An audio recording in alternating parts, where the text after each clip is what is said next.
Ikaw ba ay isang registered overseas voter na nandito na sa ating bansa at nagnanais ng muling makaboto sa iyong lugar na tinitirhan sa Pilipinas? Kung oo ang sagot mo, pwede mo nang i-apply ang iyong rehistro mula overseas to local sa pamamagitan ng reinstatement. Bukas ang voter registration simula February 12 hanggang September 30, 2024, Lunes hanggang Sabado. Pumunta lang sa Office of the Election Officer sa inyong lugar, sa mga Register Anywhere program sites o sa mga satellite o mall registration sites at magdala ng valid ID. Tandaan na hindi tinatanggap ang employer o employee ID, cedula at Philippine National Police clearance. Ito ang step-by-step na proseso sa pag-fill up ng form. Lagyan lamang ng check ang oval katabi ng I signify my intention to undergo the process of voter registration, 18 years old and above. Lagyan din ng check ang oval katabi ng application for inclusion of records in the book of voters or reinstatement of name in the list of voters. Lagyan ng check ang unang oval sa ibaba nito at ilagay ang dating precinct number sa blankong espasyo.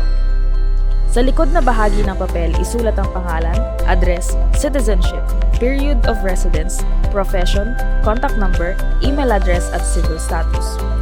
I-check ang box ng iyong kasarian. Ilagay ang wastong petsa ng kapanganakan at lugar ng kapanganakan. Sa ibaba nito ay isulat ang pangalan ng iyong mga magulang. Kayo ay bibigyan din ng OVF1 form kung galing sa overseas post. Isulat ang pangalan at date of birth. Markahan ang angkop na box ng kasarian, civil status, at kung ikaw ay land-based o seafarer sa labas ng bansa. Dahil dati na kayong nakaregister, markahan ang box sa tabi ng yes, at isulat kung saan. Markahan ang angkop na box kung ikaw ay overseas Filipino worker, dual citizen, diplomat, immigrant, o iba pa. Isulat ang inyong address sa ibang bansa. Lagyan ng check kung ang iyong Philippine passport ay valid pa at isulat kung hanggang kailan. Markahan ng check kung ikaw ay isang Filipino citizen at isulat sa baba nito kung mayroon pang ibang citizenship.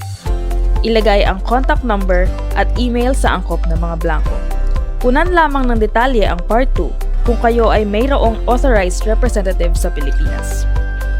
Matapos i-accomplish ang application form, ipasa ito at magpakuha ng biometrics gamit ang voter registration machine. Matapos ay kunin ang acknowledgement receipt. Tandaan, ang inyong application ay sasailalim pa sa Election Registration Board o ERB hearing na ginaganap sa itinakdang schedule. Mare-reinstate lang ang iyong voter registration record kung inaprubahan ng inyong application. Paalala din na hindi na kailangang magparehistro ulit ang rehistrado na. May legal na kahihinatnan kung ang isang botante ay mapapatunayang may doble o maramihang record ng pagpaparehistro.